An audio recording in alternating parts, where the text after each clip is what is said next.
நாவுக்கரசருக்கு பல தொந்தரவுகள் கொடுக்குறாங்க ஒரு மதம் மாறினதுனால. அவர் சமணத்துக்கு போய் திருப்பி சைவத்துக்கு வந்த உடனே அவருக்கு செஞ்ச முதல் தண்டனை என்னன்னா, சுண்ணாம்பு காலவாயில வச்சு அவர் எரிச்சு விட்டுறலாம் அப்படின்னு. கதை கேளுங்க. சுண்ணாம்பு காலவாயினா ஒரு பெரிய தகதகன்னு எரியிற ஒரு அடுப்பு, அதுக்குள்ள வச்சு அவர் கொளுத்தி விட்டுறலாம்னு முடிவு பண்ணி கொளுத்திட்டாங்க. அவர் உள்ள உட்காரச்சு அவர் மேலே மண்ணெல்லாம் பூசி கொளுத்தி விட்டுட்டாங்க. கொஞ்ச நாள் கழிச்சு அவரை திறந்து பார்த்த உடனே அப்படியே ஃப்ரெஷ்ஷாக வெளியில் எப்படி உள்ளே போனாரோ வேர்க்க கூட இல்லை. அவருக்கு போட்ட திருநீர் அப்படியே இருக்கு, அப்படியே வெளியே வந்தார். அப்போ கேட்டாங்க அவர்கிட்ட, உள்ளே எப்படி இருந்துச்சு? அதுக்கு பதில் தான் உள்ளே எப்படி இருந்துச்சுங்க. அதுக்கு பதில் சொன்னாங்க, 5 புலத்துக்கும் இன்பமா இருந்துச்சுங்க. இந்த பாட்டு இதுவரையும் நான் விளையாட சொல்லலை, இதை நான் தற்பெருமைக்காக சொல்லு. இப்ப சொல்ற உரை எந்த நூலிலும் கிடையாது. எனக்கு பெருமான் உணர்த்தினது உங்களுக்கு நான் சொல்றேன். நான் சொல்ல போற உங்களுக்கு 5 புலனும் இதுல இன்பத்துல ஆழ்ந்துச்சுன்னு சொல்றேன். இதற்கு குற்றமில்லாத வீணையை போல, தென்றல் காற்றை போல அப்படின்னு நிறைய பேருக்கு நிறைய பக்கமா உரை எழுதியிருக்காங்க. அந்த உரைகளெல்லாம் வணங்குறேன், அதெல்லாம் குறைய சொல்லலை.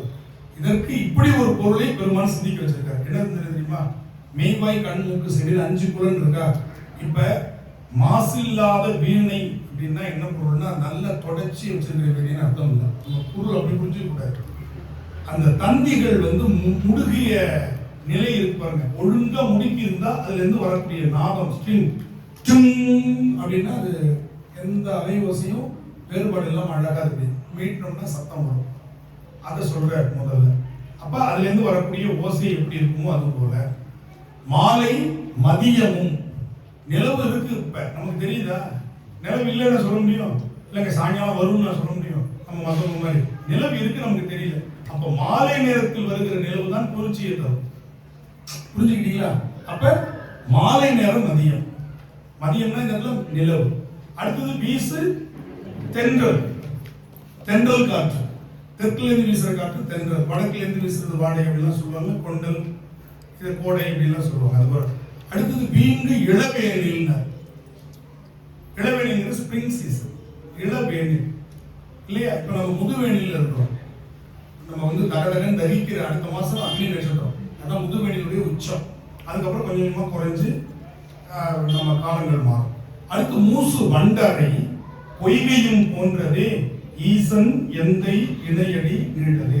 பெருமானுடைய திருவடியை நினைச்சேன், என்னுடைய 5 புலனையும் அவருக்குள்ள இருக்கார். முதல்ல சொன்னார், இருக்கிறது உலகத்திலேயே மிகச்சிறந்த உறுப்புன்னு வள்ளுவர் சொல்றார், செல்வத்துள் செல்வம் செவி செல்வம். இப்ப புரிஞ்சுக்கிட்டீங்களா? ஒரு பாட்டை படிக்கிறோம்னா எத்தனை தமிழறிவு வேணும்னு. அப்ப முதல்ல செவியை சிறப்பிக்கிறார். அதனால்தான் தோடுடைய செவியன்னு அவர் பாடினார். சாமியினுடைய எத்தனையோ நல்ல விஷயம் இருக்கு இல்ல, எல்லாருக்கும் தான் செவி இருக்கு. ஏன் செவியை பாடினார்னா, அவர் பாடுறதை கேட்க போது கண்ணா மூக்கா வாயா காது தானே கேட்க போகுது. அதனால தோடுடைய செவியன்னு முதல்ல பாடினார் அவரு. இப்ப பாருங்க, அப்பர் சுவாமி சொல்றார், குற்றமில்லாத வீணையிலிருந்து வரக்கூடிய நாதம் செவிக்கு இன்பத்தை தருவது போல பெருமானுடைய திருவடி எனக்கு இருந்துச்சு. ஒண்ணு செவி. அடுத்தது மாலை மதியம்னு சொன்னார். மாலை நேரத்தில் வரக்கூடிய அந்த சந்திரனுடைய ஒளி உடம்புல படும் பொழுது நமக்கு ஒரு சிலிர்ப்பு ஏற்படுகிறது. எனவே அந்த மாலை நேரத்திலிருந்து வரக்கூடிய அந்த சந்திரன் இருக்கு பார்த்தீங்களா, அதை பார்ப்பது, அதனுடைய ஒளியில் நாம் இப்ப முழு நிலவை பார்க்க சொல்லுவோம். பாருங்க அப்படின்னு, அவ்வளவு நல்லது அந்த பௌர்ணமி. அப்ப மாலை நேரத்தில் வர சந்திரனை பார்ப்பது எதுக்கு? கண்ணுக்கு. ஏன்னா செவிக்கு அடுத்தது கண்ணு தான் முக்கியமான உறுப்பு. 2வது சொல்றாரா? அடுத்து வீசு தென்றல், தென்றல் காற்று. இந்த தென்றல் காற்று என்ன பண்ணுது? உடம்புக்கு நமக்கு இன்பத்தை கொடுக்கிறது ஒண்ணு. இன்னொன்னு, தென்றல் காற்றில் நல்ல மனம் வீசுகிறது, வாசனை. இளவேனில் தான் உடம்புக்கு நல்லது. தோலுக்கு எது? உடம்புக்கு இளவேனில் காலம். புரியுதா? தென்றல் காற்று எது? மூக்குக்கு நல்ல மனம். இன்னும் ஒண்ணு எது பாக்கி இருக்கு? எது பாக்கி இருக்கு? நாக்கு. அருமையான சுனை தண்ணீர் போல மூசு வண்டரை பொய்கையும் போன்றது. அதுல என்னன்னா, இந்த குளம் இருக்கான், குளத்துக்கு மேல அழகான மரம் நிழலா இருக்கு. அந்த மரத்துல கொம்புல ஒரு தேனி கூடு கட்டி இருக்கு. அந்த தேன் எடுப்பார் இல்லாம நடுவுல இருக்கு. தானாவே அந்த குளத்துல சொட்டிக்கிட்டே இருக்கு தேன் நிரம்பி. அதனால அந்த குளம் எவ்வளவு எப்படி இருக்கா, இனிப்பான தண்ணீரை கொடுக்கிறது. மூசு வண்டரை பொய்கையினர், வெறும் பொய்கை அல்ல, தேனீக்கள் நிரம்பிய சோலையில் இருக்கிற பொய்கையினர். அது எதுக்கு இன்பம்? எடுத்து குடிச்சோம்னா நாட்டுக்கு இன்பம். இப்படி 5 புலனுக்கும் பெருமானுடைய திருவடி இன்பத்தை கொடுத்தது. ஈசன் எந்தை இணையடி நிழலே. இது ஏதாச்சும் புத்தகத்துல இருந்தா சொல்லுங்க, இல்ல இதை கேட்டு போய் எத்தனை பேர் சொல்ல போறாங்கன்னு தெரியல. அதனால நம்ம நல்ல விஷயம். ஏன்னா அதுதான் சொல்றேன், தமிழ் படித்தால் நமக்கு பல விஷயங்களை புதுசா சாமி உணர்த்துவார். இப்படி பண்ணலாம், இப்படி ஏன் செவியை முதல்ல சொன்னார்?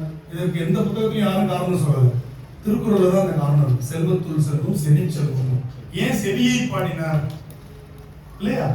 எத்தனையோ உறுப்புகள் இருக்கும், சாமியுடைய செவியை ஒரு பாடினார். அதை பார்ப்போம். சரி, இப்ப பாருங்க. அப்ப அவன் கேட்டான், நீ என்னடா மந்திரம் போட்ட? உள்ள உட்காந்துட்டு யார்கிட்ட கேட்கறான்? திருநாவுக்கரசர் கேட்கறான், என்ன மந்திரத்தை போட்ட சொல்லு உண்மையா? ஆமா, ஒரு மந்திரம் போட்ட. என்ன மந்திரம்? நமசிவாய. நமச்சிவாயவே ஞானமும் கல்வியும். கல்வி படிப்பதால் வருவது, ஞானம் உணர்வதால் வருவது. எளிமையா புரிஞ்சுக்கோங்க, ஒரே வரி. கல்வி படிப்பதால் வருவது, ஞானம் உணர்வதால் வருவது. உனக்கு நான் குலோப் ஜாமுனை பத்தி நடத்துறேன் 1 மணி நேரம், மதுரை மணி தூங்கிடும். இதே குலோப் ஜாமுனை கொடுத்தோம்னா இதை முன்னாடியே செஞ்சிருக்க கூடாது, முடிஞ்சு போச்சா? அப்ப நடத்துவது கல்வி, கொடுத்து சாப்பிட சொல்றது ஞானம். ஏன்? அந்த குலோப் ஜாமுனை அதுவே உணர்ந்துருச்சு, நீ என்ன நடத்துறது, அது எப்படி இருக்கும்னு அதுக்கே தெரிஞ்சு போச்சு. புரியுது? இப்ப அதுதான் சொன்னார், எனக்கு நமச்சிவாயத்தான் கல்வியும் கொடுத்துச்சு, அதுதான் பெருமானுடைய திருவடியை உணர்கின்ற ஞானத்தையும் கொடுத்துச்சு. நமச்சிவாயவே ஞானமும் கல்வியும். அடுத்து சொன்னார், என்ன உனக்கு வித்தை தெரியும்? நமச்சிவாயத்தை சொல்லி என்னென்ன சாதிக்கணும்ன்ற வித்தை தெரியும். விச்சைங்கிறது வித்தை. நமச்சிவாயவே நான் அறி விச்சையும், எனக்கு தெரிஞ்ச விச்சை. அடுத்தது, நீ என்னத்தை தெரிய எப்ப பார்த்தாலும் சொல்லுவ, நமச்சிவாய மந்திரத்தை சொல்லுவ. நமச்சிவாயவே நான் நவின்று ஏத்துவேன். சரி, நீ எங்கதான் போய் சேர போற? அதையும் நமச்சிவாய என்னன்னு காட்டும். நமச்சிவாயவே நன்னெறி காட்டும். நமச்சிவாய மந்திரம் தான் எனக்கு நல்ல நெறியை காட்டும். முடிஞ்சிச்சா? அடுத்து இதுவரையும் அவங்க கேட்ட கேள்விக்கு அடுத்து நம்மளை பார்த்து திட்டுறது. கொஞ்சம் கோச்சிக்காம அமைதியா உட்காந்து கேட்டுக்கோங்க, சரியா? இது நான் திட்டல, யார் திட்டுறா? நாவுக்கரசர் திட்டுறார். அதனால இதுல நீ எந்த இதுலயும் நான் வந்து காரணமாக மாட்டேன், சரியா? இதுல என்ன சொல்ற? தானும் உருப்பிட மாட்டான். முதல் பாட்டு. இந்த 3வது பாட்டு, உருப்பிட்டவனோட சேர்ந்தும் உருப்பிட மாட்டான். இதுக்கு அப்படியே ஆளாகார், அவனும் ஆளாக மாட்டான். ஆளானாரை அடைந்தும் உய்யார். சரி, உருட்டவன்கிட்ட போய் ஐடியா கேட்டாச்சும் உருப்பிடுவோம்னா அதுவும் பண்ண மாட்டான். எப்படி சொல்றாரு பாருங்க, ஆளாகார், அதை பிரிச்சு படிக்கணும். ஆளாகார் ஆளானாரை அடைந்து உய்யார். அவனையும் அவன் தெரிஞ்சவன்கிட்ட போய் கேட்டு நான் எப்படி உருப்படுறதுன்னு கேட்டு தெரிஞ்சுக்க மாட்டான். மீளா ஆட்செய்து மெய்மையும். சரி, அவனுக்கு போய் இன்னொருத்தன் கேட்கறதுக்கு வெக்கமா இருக்கு, ஈகோ தடுக்குது. சரி, நாமளே ஏதாவது தொண்டு செய்து பெருமான்கிட்ட அவனையே குருவாக ஏற்றுக்கொள்வானா, அதையும் செய்ய மாட்டேங்கிறான். மீளா ஆட்செய்து மெய்மையுள் நிற்கல, உண்மையும் இல்லை. அவன்கிட்ட என்ன பண்ணுவான்னா, எவ்வளவு தூரம் நான் இதை சொல்றேன் கேட்குறீங்களா? உங்களை உடனே எல்லாரும் பாக்குறாங்க. அதை நான் சொல்லல, அப்பர் பெருமான் சொல்றாரு, உன் காதுல ஓட்டை இருக்கா இல்லையான்னு சந்தேகமா இருக்கு. காதுக்குள்ள ஓட்டை இருக்கா இல்லையா? தோளாத சுரையோ தொழும்பர் செவி, ஓட்டை இல்லாத காதாவுடைய செவி வாழா மாய்ந்து மண்ணாகி கழிவு. ஒண்ணுமே இல்லாம வாழ்ந்து மண்ணா போயிடுவான். ஒண்ணுமே பிறந்தான், கொஞ்ச நாள் வாழ்ந்தான், புரிஞ்சு போச்சா? வாழா மாய்ந்து மண்ணாகி கழிவு ஒரு மணி தான். சரி, புரிஞ்சுதான்? அடுத்தது பாருங்க, நடலைன்னா துன்பம் நடக்கும். நடலை வாழ்வு கொண்டு என் செய்தீர் நானில் இருக்கிற. இந்த துன்பமான வாழ்க்கையை பற்றி பேசி வாழ்ந்துட்டு நீ என்னத்தை கண்ட? வெக்கமா இல்லையா? உனக்கு வெக்கமே இல்லையான்னு நானில் இருந்த. நானும் என்ன வெக்கம்? கஷ்டமா இருக்கு கஷ்டமா இருக்குன்னு சொல்லிக்கிட்டே இருக்கே, அதுல இருந்து நீ எப்படி வெளியில போறதுன்னு நீ என்ன பண்ணல? சொல்யூஷனை தேட மாட்டேங்கிற, கஷ்டத்தை மட்டுமே பேசிட்டு இருக்கிற. இது எல்லாருக்கும் நான் சொல்றது, இன்க்ளூடிங் என்னையும் சேர்த்து. ஆனா நான் சொல்றது இல்ல, என்னையும் சேர்த்து நான் சொல்றது எதுக்குன்னா, உங்களோட நான் இருக்கிறது. எப்பயுமே நான் பிரச்சனைகளை பேசுறதே கிடையாது, உண்மையை சொல்றேன். எப்படி சொல்றாரு பாருங்க. சில பேர் பார்த்தீங்கன்னா தன்னுடைய நோயையே பெருமையா சொல்லிப்பான், பார்த்துருக்கீங்களா?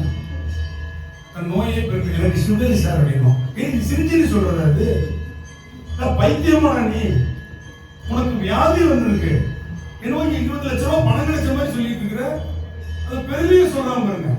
நீங்க விளையாட்டு சொல்ல 2 சுகர் பேஷண்ட் சந்திச்சுக்கிட்டாங்கன்னு வச்சுக்கோங்க. நான் நேரடியா ட்ரெயின்ல பார்த்தேன். அவங்க 10 விஷயம் பேசுனாங்கன்னா 8 விஷயம் சுகரை பத்தி இருக்கு. நீ என்ன மாத்திரை சாப்பிட்ற, நான் என்ன மாத்திரை, நீ எந்த டாக்டர் போற, அந்த டாக்டர் வாழ விட மாட்டாங்க, நீ எப்படி உயிரோட இருக்கிற, அது நிறைய பேசிட்டு இருப்பாங்க. இது சாப்பிடக்கூடாது, நீங்க வந்து சுகருக்கு ஆவாத, அவங்க எடுத்து வாயில வைக்க போறாங்க சாப்பாடு, இதெல்லாம் சுகர் இருந்து நீங்க சாப்பிடுறீங்க. முடிவு 10 பேச்சுல 8 பேச்சு நோயை பத்தியே பேசிட்டு இருக்கிறாங்க பாருங்க. இதுதான் சொல்ற, நோய் வந்தால் அதை எதிர்கொண்டு எப்படி சமாளிக்கிறதுன்னு நீ புரிஞ்சுக்கிறதா, நோயை போய் வெளியில சொல்லி பெருமையா பண்றீங்க, வெட்கமா இல்லையான்னு கேட்கிற. நடலை என்பது துன்பம். இது நோய்க்கு மட்டும் சொல்லல, சுகர் பிபிக்கு மட்டும் சொல்லல, உலகத்தில் உள்ள அத்தனை கவலைக்கும் சொல்ற. நடலை என்றால் துன்பம். நடலை வாழ்வு கொண்டு என் செய்தீர் நான் இல்லீர். எல்லாம் தான் ஒரு நாள் சாக போறான். இதுல என்னடா உனக்கு என்னடா பிரச்சனை? சுடலை சேர்வது சொற்பிரமாணமே. எழுதி வச்சாச்சு, எண்ணிக்கையில் எழுதி வச்சாச்சு, டேட் ஆஃப் ஜேர்னி தெரியல. அந்த பிஎன்ஆர் ஸ்டேட்டஸ் அவங்க தான் இருக்கு. அந்த பிஎன்ஆர் என்னன்னு நம்மளால கண்டுபிடிக்க முடியல. இல்ல எப்ப டேட் ஆஃப் ஜேர்னி கன்ஃபார்ம் ஆகுது, வெயிட்டிங் லிஸ்ட் அவ்வளவுதான். அதை அவன் வச்சிருக்கான், அந்த பெருமாள் வச்சிருக்கான். அந்த பிஎன்ஆர் ஸ்டேட்டஸ கடைசியாக கொடுப்பான். சாதாரண ஆளா இருந்தா எமன்ட்ட கொடுத்து சொல்லுவோம், சிவரடியா இருந்தா அவனே வருவான். பிஎன்ஆர் ஸ்டேட்டஸ் எடுத்துட்டு அவனே வருவான். பாத்தீங்களா, புரியுதா? இப்போ வந்து ஒரு ரயில்வே மினிஸ்டர் வர்றாரு அப்படின்னா, ட்ரெயினில் வர்றாருன்னா அந்த ஸ்டேஷன் மாஸ்டரே வந்து ஏற்றி விடுவார். பார்த்தீங்கன்னா பெட்டியெல்லாம் கொடுத்து பார்த்துக்கிங்க. ஒரு அமைச்சர் போகிறாருன்னா பார்த்தீங்கன்னா டிஜிபி பெட்டி தூக்கி விடுவார், ஐஏஎஸ் அதிகாரி கார் திறந்து விடுவார். ஏன் போகிறது டிஜிபி? அது மாதிரி சிவனடியார்களுக்கு யாரே வருவா, சிவனே வந்துடுவோம் பிஎன்ஆர் ஸ்டேட்டஸ் கன்ஃபார்ம் பண்ணுறது. புரியுதா? வந்தே பாரத்தில் போடுவோம். வந்தே பாரத்தில் போகணுமா இல்லை நொடிக்காம எமனோட சேர்ந்து கூட்ஸில் போகணுமான்னு முடிவு பண்ணிடுவோம். கூட்ஸில் அள்ளி போட்டுக்கிடுவோம், மொத்தமாக கறி அள்ளி போட்டு போட்டு நிலக்கு அந்த மாதிரி அள்ளி போட்டுக்கிடுவோம். எமன் வந்தான்னா மொத்தமாக அள்ளி போட்டு கடற்கரை மேலே ஒரு அழுக்கு தார்பாயை கட்டி போட்டுக்கிடுவோம். ஆனால் சிவபெருமான் எப்படி போட்டுக்குவார்? அமிர்த் பாரத், வந்தே பாரத்தில் அழகாக ஒரு உட்கார வச்சு போகிறதும் தெரியாம வீட்டில் இருக்கிறவங்களுக்கு சந்தோஷமா நல்லா வாழ்ந்தாருங்க, நல்லா அருமையாக தூங்குறாங்க, எந்திரிக்கலைங்க அப்படின்ற அளவுல உன்னுடைய மரணம் என்பது கூட பாருங்க. எங்களுக்கெல்லாம் கஷ்டம் வைக்காம லீவ்ல எங்க வீட்டில் இறந்து போனாரு எங்க அம்மா. எங்க அப்பா லீவ்ல இறந்து போனார். எங்களுக்கெல்லாம் கூட லீவ் போடுற கூட கஷ்டம் கூட வைக்கல. இல்லை விளையாட்டு சொல்றது, இதெல்லாம் இன்னைக்கு பேசுறாங்க, இதெல்லாம் நான் காதல விழுது. நான் எதையுமே உலகில் இல்லாமல் கற்பனையா எதையுமே பேசுறது. புதன்கிழமை போய் செத்து போயிட்டாங்களே, எப்படி லீவ் போடுறதுன்னு சொந்தக்காரங்க பேச நான் கேட்டது. உலகியல் தானே, உலகியல் தானே இதை சொல்றேன். இந்த பாட்டு ரொம்ப முக்கியம். நேரம் எடுத்துக்கு நான் சொல்றேன். இந்த பாட்டுக்கு வந்து அவ்வளவு நேரம் நடலை. அதனால இனிமேல் செல்ஃப் டிபெண்டா இருங்க, இன்னொருத்தர் டிபெண்டா இருக்காங்க. செல்ஃப் டிபெண்ட் அப்படின்னா என்ன அர்த்தம்? தற்சார்பு. என்னுடைய பிரச்சனையை நானே சமாளித்துக் கொள்கிறேன். என்னுடைய பிரச்சனையை சமாளிக்க முடியும் பெருமான்கிட்ட சொல்றேன், போய் கண்டவன்கிட்ட சொல்லாதீங்க, பெருமான்கிட்ட போய் சொல்லுங்க. அவன் உங்களுக்கு சொல்யூஷன் கொடுப்போம். மற்றவங்கள்ட்ட சொன்னீங்கன்னா உங்கள்கிட்ட உச்சி குட்டி கேட்டுப்பாங்க, அது அப்புறம் போய் அதை வந்து கிண்டல் அடிப்போம் யாராக இருந்தாலும். ஆனால் பெருமான்கிட்ட போய் சொல்லணும். எல்லாரும் பெருமான்கிட்ட தான் போய் சொன்னாங்க. நடலை வாழ்வு கொண்டு என் செய்தீர் நானிலேயே சுடலை சேர்வது சொற்பிரமாணம் எழுதி வைக்கப்பட்டது. அதனால நீ ஒன்றும் கவலைப்படாது. கடலின் நஞ்சு அமுதுண்டவர் கைவிட்டால் உடலினார் கிடந்து ஊர் முனி பண்டமே. அந்த அவன் கைவிட்டாதான் நீ கவலைப்படும், மற்றபடி அவன் கைவிடல நீ கவலைப்படாது. கடல்ல நஞ்சியை அமுதாக உண்ட சிவபெருமான் கைவிட்டால் இந்த உலகம் வெறுக்கக்கூடிய பண்டமாக உன்னுடைய உடல் கிடந்து போய்விடுவார். உடலினால் கிடந்து ஊர் முனி, முனினா வெறுத்தல் அர்த்தம். முனிவர்னா இந்த உலகத்தை வாழ்க்கையை வெறுத்தவன். முனி பண்டம், பண்டம்னா அது ஒரு பொருளாற்படும். அடுத்து ரொம்ப சொன்னார், பூ எவ்வளவோ பூக்குது, அதை பெருமாளுக்கு எடுத்துட்டு போய் கட்டி போடணும்னு தோண மாட்டேங்குது. பூக்கை கொண்டு அரண் பொன்னடி போச்சுள்ளார். வாயை வச்சுட்டு எல்லாத்தையும் பேசுறான், அவனுடைய திருநாமத்தையும் தேவாரத்தையும் பாட மாட்டேங்கிறான். நாக்கை கொண்டு அரண் நாமம் நவிழ்கிறார். என்ன பண்றான்? எப்ப பார்த்தாலும் சோறு சோறு சோறு சோறு சோறு சோறு சோறு சோத்துக்கு பின்னாடியே ஓடிட்டு. அதுல பணக்காரன், ஏழை, பதவியில் இருக்கிறவன், இல்லாதவன், எவனை பாருங்க. அருமையான சத்சங்கம் நடந்துட்டு இருக்கும். லஞ்ச் ரெடி ஆயிடுச்சு சொன்னோடனே பாருங்க, சத்சங்கமாச்சும் இந்த சங்கமாச்சும் கடற்கடன்னு பேனிக் ஆயிடுவாங்க. ஏன்னா அடுத்த 2வது பந்தியில எது இருக்கும் இருக்காது. இதுல படிச்சவன் படிக்காதவன் எல்லாம் ஒன்னா இருக்கிறாங்க. 2 இடம், ஒன்று சுடுகாட்டு, சுடுகாட்டுல போற எல்லாம் ஒரே மாதிரி படுத்துக்கிறாங்க. இன்னொரு இடம் சோறு போற இடம். சோறு போற இடத்துல பாத்தீங்கன்னா அடிச்சு மேல உளுந்து வாரிட்டு போயிட்டு இருக்கிறாங்க. கூட அழகா சொல்லிட்டாரு, ஆக்கைக்கே இறை கேடி அலம் வந்து கடைசியில் என்ன, காக்கைக்கு இரையாகி கழிவது. அமாவாசை கும்புற அளவுக்கு ஆயிடுவான்றது தான் அப்படி சொல்றாரு. காக்கைக்கு இரையாகினா காக்கா கொத்தி சாப்பிடுறதுன்னு எழுதியிருக்காங்க. அது இல்லை. உங்க வீட்டுல காக்காக்கு சோறு வைக்கிற மாதிரி உனக்கு வச்சிருவாங்க. பாத்துக்க, இந்த உலகத்தில் நீ ஏதாவது செய்யணும், இல்லைன்னா அமாவாசை அன்னைக்கு தான் நீ நினைவு கூறப்படுவார். ஒவ்வொரு நாளும் உன்னை நினைவு கூறுமாறு நீ இந்த உலகத்துக்கு ஏதாவது செஞ்சுட்டு போகணுமா? அடியாராக இருந்து திருமுறை பாடி பெருமானை வழிபட்டு அடியார் தொண்டில் ஈடுபட்டு இந்த உலகத்துக்கு நீ ஏதாவது செஞ்சினா நாளும் உன்னை நினைச்சிட்டு இருப்பாங்க. இல்லைன்னா மாசத்துல ஒரு நாள் அமாவாசைக்கு காக்காவுக்கு சோறு வைப்பாங்க. யாரு உன்ன நினைச்சு, அவ்வளவுதான். காக்கைக்கு இரையாகி கழிவதே. இந்த பொருளும் புதிய பொருள். அடுத்தது குறிகளும் அடையாளமும். எவ்வளவோ இருக்கு சாமியை பத்தி. ஒண்ணு நீ சிவலிங்கமா வச்சு வழிபடு, இல்ல அவனுடைய ஒரு அடையாளமாக சூலத்தை வைத்து வழிபடு. எது ஒண்ணா பண்ணு, என்னவோ ஒண்ணு பண்ணு. லிங்கத்தை வழிபடியா வழிபடு. லிங்கம் குறியீடு, சூலம் குறியீடு, அடையாளம். இல்ல கோயிலுக்கு போய் வழிபட முடியுதா, கோயிலுக்கு போ. எதுவுமே இல்லாம இருக்காத. 1000 ஆகமங்கள் இதை சொல்லி இருக்கு. ஆனா இந்த வேலை செய்ய மாட்டேங்குது. இந்த சர்ச் இன்ஜின்லாம் இருக்கு பாருங்க, இதெல்லாம் சர்ச் இன்ஜின். இது கண்ணு காது மூக்கு வாயெல்லாம் சர்ச் பண்ணி கண்டுபிடிக்குது. இல்ல கண்ணு இது இந்த கலர், இது இந்த வடிவம் அப்படின்னு கண்ணு என்ன பண்ணுது, கண்டுபிடிக்குது பாருங்க. இந்த சர்ச் இன்ஜின் இந்த விஷயத்துல பொறி இல்லாமல் போய்விடுகிறது. இந்த வேலை செய்யாம போயிடுது. பொறியியல். நான் சொல்றது உன் காதுல விழலையா, மனசுக்குள்ள புகுந்து புரியலையா உனக்கு அப்படின்னு திட்டுறார். பொறியியல் அரிய 1000 ஆரணம் போதிலும் பொறியியல் மனம் என்பது புகாது. நான் சொல்றது ஏன் உன் மனசுல ஏற மாட்டேங்குது. அடுத்து சொன்னார், திட்டத்துக்கு வாயை கொடுத்திருக்கிறான், வாழ்த்துக்கு கொடுத்திருக்கிறான்னு புரிஞ்சுக்கோங்க. வாழ்த்த வாயும் நினைக்க மனநெஞ்சும் திமித்தி திரியறதுக்குள்ள தலை, வணங்குவதற்கு தலை, தாழ்த்த சென்னியும். இதெல்லாம் கொடுத்தவன பூ போட்டு துதியாமல் இவ்வளவு நாள் வீணடிச்சிட்டேன்னு சொல்றாரு. தன்னை சொல்ற மாதிரி மத்தவங்களை சொல்றாரு. வீழ்த்தவா வினையின் நெடுங்காலமே. நெடுங்காலம் விட்டினாலும் பரவாயில்ல, இன்னைக்கு ஆரம்பிக்கும். இந்த சனிக்கிழமையில இருந்து ஆரம்பிப்போம் பெருமானை வழிபடுறதுக்கு. வாழ்த்துவோம் எல்லாரையும், வையத்தை நிறுத்துவோம், குறைச்சுக்குவோம். அடுத்தது பாருங்க, எழுது பாவை நல்லார்த்தரம் விட்டு நான் தொழுது போற்றி நின்றேனையும் சூழ்ந்து கொண்டு உழுத சால்வடியே உழுவான் பொருட்டு எழுதையே நெஞ்சம் இது என்படுகின்றது.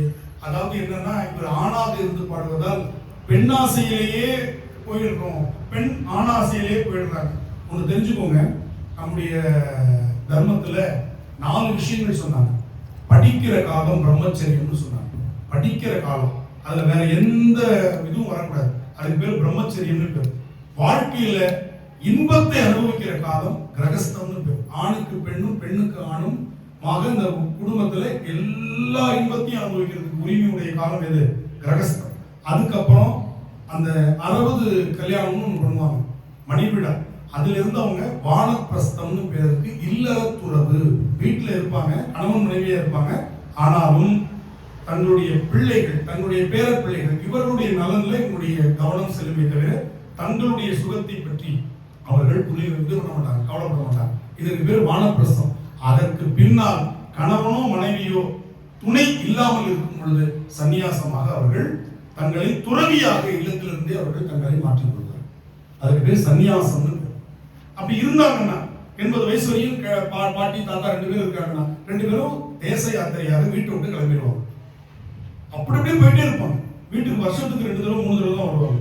தேசாந்திரியாக போய் கொண்டே இருப்பாங்க. காசி போனோம், அப்படியே அங்கிருந்து நாங்கள் அயோத்தி போனோம், அங்கிருந்து கேதார்நாத் போயிட்டோம் அப்படின்னு போயிட்டு சுத்திக்கிட்டே இருப்பாங்க. புரியுதா? ஏன்னா வாழ்க்கையில நல்லா ஞாபகம் வச்சுக்கோங்க, ஒரு கட்டம் வரையும் பணம் திரட்டணும், ஒரு கட்டத்துக்கு மேல பதவி திரட்டணும், ஒரு கட்டத்துக்கு மேல உணவு திரட்டணும், ஒரு கட்டத்துக்கு மேல உறவு திரட்டணும், ஒரு கட்டத்துக்கு மேல ஒரே ஒரு பொருள் மட்டும்தான் உனக்கு எஞ்சி இருக்க வேண்டும். அது என்ன அப்படின்னா இறை மட்டும்தான். பற்றுக பற்றற்றான் பற்றினை அப்பற்றை பற்றுக பற்று விடற்கு. ஒரே ஒரு பற்று மட்டும் வச்சுக்கோ. ஏன்? அவனை பற்றி கொள்வதால் உனக்கு எந்த விதமான தீமையும் வராது. வேற யாரை பற்றினாலும் அவர்களுடைய நெகட்டிவ் உனக்கு வரும். பாசிட்டிவ் வர்றது மட்டும் இல்லை, நெகட்டிவும் சேர்ந்துதான் வரும். ரோஜாவை பறிக்கும் பொழுது முள்ளும் குத்தும். ரோஜா மட்டுமா வருது, பறிக்கிறவங்களுக்கு தான் தெரியும். அதுபோல நீ யாரையாவது பற்றின மனிதர்களை அவன் இருக்கிற நெகட்டிவும் உன்னை பற்றி கொள்ளும். புரியுதா? எவ்வளவு அழகா சொல்லி முடிக்கிறார். இந்த பதிகத்தை மட்டும் நான் முடிச்சிடறேன். ஒரு 5 நிமிடம் சரியா கூடுதலாக நம்ம எடுத்துக்கொள்ளலாம். ஏன்னா இது முக்கியமான பதிகம்ங்கிறதுனால. அது மாதிரி இதெல்லாம் எனக்கு புரியுது. புரிஞ்சாலும் திரும்பவும் என்ன பண்றேன் நானு, அதே வாழ்க்கைக்குள்ளேயே திரும்பவும் 60 வயசுலயே போய் நான் என்ன பண்றேன், எனக்கான சுயநல வாழ்க்கைக்குள்ளேயே போயிட்டு இருக்கேன். அது எப்படி இருக்குன்னா, உழுத சால்வழியே நான் உழுது கொண்டிருக்கிறேன். அப்படின்னா என்ன அர்த்தம்? அந்த கொழும்பு ஒரே இடத்துல போட்டுருந்தா ஒரே இடம் பள்ளமாயிட்டே இருக்கும். பக்கத்துல போட்டாதான் அடுத்த இடம் விழ முடியும். விவசாயம், அவர் வேளாளர் குடியை சார்ந்தவர். அதனால இந்த விவசாயத்தை சொல்றாரு, உழுத சால்வழியே உழுகின்றேன். என் மனசு திரும்பவும் அதுக்குள்ளேயே போயிடுது. அதனாலதான் சொல்றேன், வயசானவங்களுக்கு நான் சொல்லுகின்ற ஒரு உதாரணம் என்ன அப்படின்னா, ஒரு கட்டத்துக்கு மேல நோ சொல்லி பழகுங்க, வேண்டாம் என்று சொல்லி பழகுங்கள். வேணும் வேணும் வேணும் வேணும் வேணும் நம்ம சொல்ல சொல்ல சொல்ல அதனால ஒரு பிரச்சனையும் நமக்கு வருது. அதனால ஒரு பிரச்சனையும் நீங்க சமாளிக்க வேண்டியது. அதனால வேண்டாம். இப்போ வீட்டில் ஒரு வயசானவங்க இருப்பாங்க, நான் உங்களை குறைச்சி மதிப்பு இல்லை, உங்களை மதிக்கணும் அப்படின்னு நீங்க நினைச்சீங்கன்னா அதை சொல்லக்கூடாது. மதிக்கிற மாதிரி நடந்துடும். எஜுகேஷன் அப்படிங்கிறது நிறைய பேர் என்ன நினைச்சிட்டு இருக்காங்க, எஜுகேஷன் தான் படிக்கிறது இல்லை, செயல்முறைப்படுத்துவது பேர் தான் எஜுகேஷன். நல்லா ஞாபகம். எஜுகேஷன் எனக்கு இது தேவாரம் தெரியும் அப்படின்னு நான் சொல்லிக் கொடுக்காம இருந்தால் உங்களுக்கு என்ன பயன்? அதனால தேவார அறிவு எனக்கு என்ன பயன்? நான் எப்பொழுது அதை உங்களுக்கு சொல்லிக் கொடுக்கிறேனோ, நான் எப்பொழுது அதை படி நடக்கிறேனோ, அப்பதானே அதுக்கு பேரு அறிவு. அப்ப நீங்க மதிக்கணும்னு நினைச்சீங்கன்னா அதை சொல்லாதீங்க, என்ன யாரும் மதிக்க மாட்டேங்கிறாங்க, யாரும் பேச மாட்டேங்கிறாங்க அப்படின்னு புலம்பாதீங்க. மதிக்கிற மாதிரி நம்ம என்ன செய்யணும்? இப்ப வீட்டுல இருக்கிறாங்க, புதுசா கல்யாணம் இருக்கு, அவங்க வெளியில கிளம்புறாங்க, வீட்டுல இருக்கிற தாத்தாவோ பாட்டி நானும் வருவேன் அப்படின்னு நிக்க கூடாது. அவங்களே கூப்பிடுவாங்க, ஒரு பேச்சுக்கு கூப்பிட்டாங்க, நீங்க போயிட்டோம். உங்களுக்குன்னு ஒரு செட்டு வச்சுக்கணும். உங்களை வயது ஒத்தவர்களை நீங்க ஃப்ரெண்டு பிடிச்சி வச்சுக்கணும். அவங்களோட நீங்க அவங்கள மாதிரியே ஒவ்வொரு வீட்லயும் இருப்பாங்க, அவங்களோட நீங்க பழகி அந்த அவங்களோட சண்டை போட வேண்டியது. இந்த வீடு ஆகாது, பக்கத்து வீடு சேராது, இந்த வீட்டோட எனக்கு இது சண்டை அப்படின்னு ஒண்ணுமே பண்ண முடியாது. அப்ப வீட்டுல இருக்கிற பிள்ளையும் மருமகளையும் தான் போட்டு நோண்டுவீங்க. உண்டா இல்லையா? நான் இது யார் வீட்டுக்குள்ளேயும் பூந்து பார்க்கல, ஆனா எல்லார் வீட்லயும் இருக்குது எனக்கு தெரியும். எல்லார் வீட்லயும் ஒரு சிசிடிவி கேமரா இருக்கு. சரியா? இது நீங்க பாருங்க, பல பேர் வீட்டுல நடக்குது. இதுதான் பிரச்சனை. அவங்க சினிமாவுக்கு போறாங்களோ, டிராமாவுக்கு போறாங்களோ, கடற்கரைக்கு போறாங்களோ, எங்கேயோ போறாங்க, நீ கூட சேர்ந்து போகாத. ஏன்னா உன்னுடைய தலைமுறை வேற, அவங்க தலைமுறை வேற. அவங்க ட்ரெயின்ல போவாங்க. அறிவுரை எப்பொழுதுமே செயல்படுத்தும் பொழுது சொல்லாதீங்க, முன்னையோ பின்னையோ அறிவுரை சொல்லணும். இது நான் உங்களுக்கு 100% உண்மையான விஷயத்தை சொல்றேன். ட்ரெயின்ல போவாங்க, நீங்களும் கூட போவீங்க, வயசானவங்க கூட போவாங்க. ட்ரெயின்ல சமோசா எடுத்துட்டு வருவோம், அது ஆசையா போகணும். அதை எங்க நின்று போட்டானோ, எந்த எண்ணெயில போட்டானோ வாங்கி சாப்பிடும்போது சொல்லாது. புரியுதா? இதை நான் நிறைய பார்க்கிறேன். ஏன்னா உங்களை விட அதிகமா பயணிச்சுட்டு இருக்கிறவங்க நான். ஒரு மாசத்துக்கு 1700 கிலோமீட்டர் பயணிக்கிறேன், குறைஞ்சபட்சம் 2000 கிலோமீட்டர் வச்சுக்கலாம். ஒரு மாதத்திற்கு நான் 2000 கிலோமீட்டர் பயணித்துக் கொண்டே இருக்கிறேன் ஒவ்வொரு சனியாயிரம். இதுல நிறைய நான் சும்மாவே இருக்க மாட்டேன். ஏன்னா எனக்கு ஒன்றையும் பேசுறது இல்லை. அவன் தனியா பைத்தியம் மாதிரி வச்சுட்டு உட்காந்துருக்கான். அதனால எனக்கு போர் அடிக்குது. முன்னாடி வாயை குடுங்கி பேசுவான், இப்ப எவனும் பேசவே மாட்டேங்கிறான். அதனால நான் கம்முன்னு இப்படி பார்த்துக்கிட்டே இருக்கிறது, இந்த உலகத்தை பார்த்துக்கிட்டே இருக்கு. அதுதான் இப்போ சொல்லிட்டு இருக்கேன். இதை பாருங்களேன், அவன் வாங்கி சாப்பிடும் போது சொல்லுவாரு, முன்னாடி சொல்லு, இவர் கண்டது விற்பாங்கப்பா, அதெல்லாம் வாங்கி சாப்பிடக்கூடாது. எப்ப செயலுக்கு முன்னாடி சொல்வதற்கு பேர் தான் அறிவுரை. அவன் செயல்படுத்தி கொண்டிருக்கும் சொன்னீங்கன்னா அவங்க எப்படி இருக்கும்? புரியுதா சொல்றது? அது சாப்பிட போட்டோம், நீ கண்டுக்காத. நீ எல்லாமே மூக்க நுழைக்கிறதுனால தான் பிரச்சனை. உங்களை மதிக்கிறதே கிடையாது. உங்ககிட்ட பால் வந்தா நீங்க தடுங்க, இல்ல கோலுக்கு விடுங்க. பால் வராத இடத்துல எனக்கு பால் வரலன்னு போய் அந்த பக்கம் போய் நிக்காது. உங்க கோலுக்கு வருதான பார்த்துக்கணும். அது வரையும் நீங்க உங்களுக்கு ரெஸ்ட், ஃப்ரீயா வேடிக்கை பார்த்துட்டு காட்டுங்க. அப்பாடா நம்ம கோலுக்கு வரல, நமக்கு பிரச்சனை இல்லைன்னு நீங்க கோலுக்கு வரலேன்னு வருத்தப்படாதீங்க. இது நான் 100% உங்களுக்கு சொல்லுவது, நோ சொல்லி பழகுங்க. புரியுதா? சாக்லேட் பேரனுக்கு கொடுத்தா பொறாமப்படாதீங்க. ஏன்னா இது 2வது குழந்தை ஸ்டேஜ்னு சொல்லுவாங்க வயசானவங்க. அது இந்த குழந்தைய சமாளிச்சிடலாம். இந்த பெரிய குழந்தை மகா ஒப்புக்கணும், சமாளிக்கிறது ரொம்ப கஷ்டம். புரியுதா? பேரனுக்கு இவங்களுக்கு சுகர் இருக்கும், பேரனுக்கு சாக்லேட் கொடுப்பாங்க யாராச்சும், இவங்க எனக்கு ஏன் கொடுக்கவே இல்லையா அப்படின்னு சொல்ல வேண்டியது. யாரும் கொடுக்கலன்னா ஃப்ரிட்ஜை திருடி திண்டுற வேண்டியது. சுகர் 400 ஏரியா ஏன் உங்களுக்கு இந்த வேலை? இது சாப்பிட்ற வயசாக இருக்கு. அதுதான் சொன்னேன், இதெல்லாம் வந்து டான்ஸ் ஆடுறதுன்னு நினைச்சா நல்லா இருக்கும் நினைச்சு கும்பிடுறாங்க பாருங்க. ஒரு டான்ஸரோட அம்மா, அந்த அம்மா என் பொண்ணு ஆடுறவங்க நீங்க ஆடினாவே தாங்கள சமயத்துல நினைச்சு பாருங்க. எனக்கு என்ன வருமோ, எனக்கு என்ன பிடிக்குமோங்கிறத விட எனக்கு என்ன வருகிறது, எனக்கு என்ன பொருந்துகிறதுன்னு பார்த்து வாழ தொடங்கும். எனக்கு என்ன பிடிக்குமோன்னு வாழற வாழ்க்கை இல்லை. நம்ம நிறைய பேர் அப்படிதான் நினைச்சிட்டு இருக்கிறோம். எனக்கு என்ன பொருந்துகிறதுன்னு தெரிஞ்சுக்கிறோம் பார்த்தீங்களா, அதான் அறிவு. எனக்கு பாட்டு வருதா இயல்பா, நான் பாட்டு பாடுறதுல என்னென்ன புதுமையை கண்டுபிடிச்சிட்டு போறேன்னு பார்க்கணும். எனக்கு தமிழ் வருதா, அதான் பார்த்துக்கணும். இதுக்கு மேல நான் வந்து அல்ஜீப்ரா கத்துக்க போறேன்னு உட்கார்ந்து புரியுதா, பைத்தான் கத்துக்க போறேன் அப்படின்னு சொல்லிட்டு பைத்தியம் முடிச்சா உட்கார்ந்து. எனக்கு பைத்தானுக்கு எனக்கு என்ன சம்பந்தம், எனக்கு நான் ஏன் அதை கத்துக்கணும், எனக்கு ஏன் அந்த அறிவு வேணும்னு நான் நினைக்கிறேன். தேவையில்லை. நமக்கு என்ன தேவையோ அதுல நீ போயிட்டே இரு, மகிழ்ச்சியா இருக்கலாம். இதுதான் நான் சொல்ல வரேன். உனக்கு என்ன பொருந்துகிறதுன்னு பாருங்க. இதை வந்து நான் சொல்றத இதோட பொருத்தி கொள்ளுங்க. அடுத்து சொல்றார், இறைவன் பூஜை பண்றவங்களுடைய மனதை பார்க்கிறான், பொருள்களிலோ மணி நேரத்தையோ டியூரேஷன் அவன் பார்க்கல என்பதை அந்த பாட்டு. நெக்கு நெக்கு நினைப்பவர் நெஞ்சுளே புக்கு நிற்கும் பொன்னார சடை புண்ணியன். யார் நினைக்கிறார்களோ அவர்கள் மனதிற்குள் அவன் புகுந்து நிற்கிறான். ஆனா போலித்தனமாக நான் 2 மணி நேரம் பூஜை பண்ணேன், 3 மணி நேரம் பூஜை பண்ணேன்னு சொல்லிட்டு இருக்காங்க பாருங்க. அவங்கள பார்த்து வெட்கப்பட்டு சிவலிங்கத்தை தொட்டு வெளியில நின்று சிரிக்கிறாங்க. பொக்கம் மிக்கவர், பொக்கம்னா போலித்தனமாக வழிபாடுகளை செய்யக்கூடியவர். பொக்கம் மிக்கவர் பூவும் நீரும் கண்டு நக்கு நிற்பர் அவர் தம்மை. சிரிச்சுட்டு வெளியில நிற்கிறான். அவர் தம்மை நானியே. சிவபூஜை செய்யற வீட்டுல 2 பேரும் சிவபூஜை செஞ்சா பிரச்சனை கிடையாது. இல்ல ஒருத்தர் மட்டும் சிவபூஜை செய்யற வீட்டுல இருக்கு, நான் பாருங்க. படாத பாடுபடுத்துவார். உட்கார்ந்து உட்கார்ந்து இடத்த விட்டு எந்திரிக்க மாட்டேன். நல்ல அருமையா இப்ப இந்த எலி பிடிக்கிறதுக்கு எல்லாம் பேஸ்ட் வருது, அந்த மாதிரி ஒரு பேஸ்ட் கடையில் உட்கார்ந்து எந்த காலத்திலயும் எந்திரிச்சிடக்கூடாது. பால் எடுத்துட்டு வா, மோர் எடுத்துட்டு வா, தயிர் எடுத்து பூ பறிச்சு வச்சா கட்டி வைக்க சொல்லு. இந்த பூயை பறிக்கல, அந்த பூயை விட்டு அந்த இலையை உட்கார்ந்து எடுத்துட்டு இந்த அம்மா தலையில அடிச்சு நேர்ல பார்த்தா எந்த அம்மான்னு கேட்காது. இவர் பூஜை பண்ணலன்னு யார் அழுதா, படாத பாடுபடுத்துற.